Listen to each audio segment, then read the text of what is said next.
תהיי שם, ירדן מצטרפת לשידור החי של The Voice, אז גם אתם כדאי שתראו. ותצפה. אני אבחן אותך אחר כך. בוא ניכנס לאווירה סטודנטיאלית, כי עכשיו אנחנו הולכים לבחון עבודות גמר של תלמידי הבית ספר, בית הספר לקופירייטינג. חבל שאין לי כאן גלימה וכובע. בכל מקרה, מאור בן ארוש ליווה את הסטודנטים ואת היצירות שלהם שמוקדשות כולן לערוץ הוט בידור ישראלי, כלומר גם לנו. איזה כיף! מה הופך שלט פרסומת לטוב, לכזה שלא שוכחים אותו? האם זו הסיסמה, אולי זו התמונה המיוחדת, ואולי בכלל העיצוב שלו? תסתכלו על העבודות וראיתם חלק מהעבודות, ותראו אחר כך לאיזה כיוונים שונים ומשונים אפשר להגיע. אתמול בערב הגישו תלמידי הבית ספר את הכרזות שהם הכינו לכבוד 7 שנים לערוץ הבידור. הזמנו אותם כל אחד להביא את הזווית שלו. זווית מעניינת לא חשבתי ככה על הערוץ הזה. ומשם הסטודנטים הגיעו. זה מאוד מאוד כיף לי, בגלל שבאמת כל העניין הזה של הקריאיטיב זה משהו שאני מאוד מאוד אוהב, תמיד אהבתי.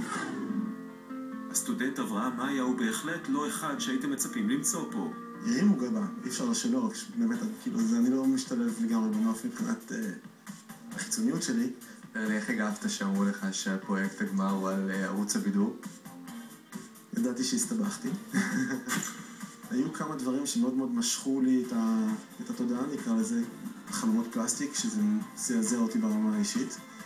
כאילו, כל העיסוק הזה בחיצוניות, למרות שאני חתיך בפני עצמי, כאילו זה, אבל זה אני לא משקיע בזה, אבל.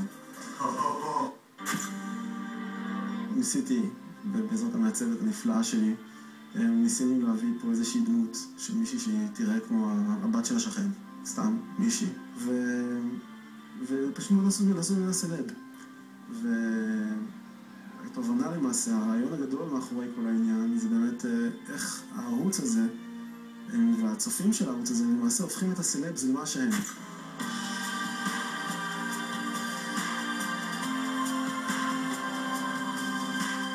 מעניין מה אברהם היה חושב על הכרזה המיוחדת של הסטודנטית היל לויוני, שמציגה לנו קונספט מרענן במיוחד וגם מעורר מחשבה. זה היה בין הרעיונות הראשונים שלי, ישר ידעתי שאני רוצה לראות ציצי במודעה שלי. אז המודעה מדמה את המבט הנשי מול המבט הגברי. מימין אם אנחנו מסתכלים אנחנו רואים את כל המחשוף יחד עם השרשרת. ובמבט שני אנחנו רואים את מה שהגברים רוצים לראות, שזה המחשוף בלי השרשרת. אני חייב להגיד שאני גם מהצד הראשון לא ראיתי שרשרת. מפתיע. בצד השני.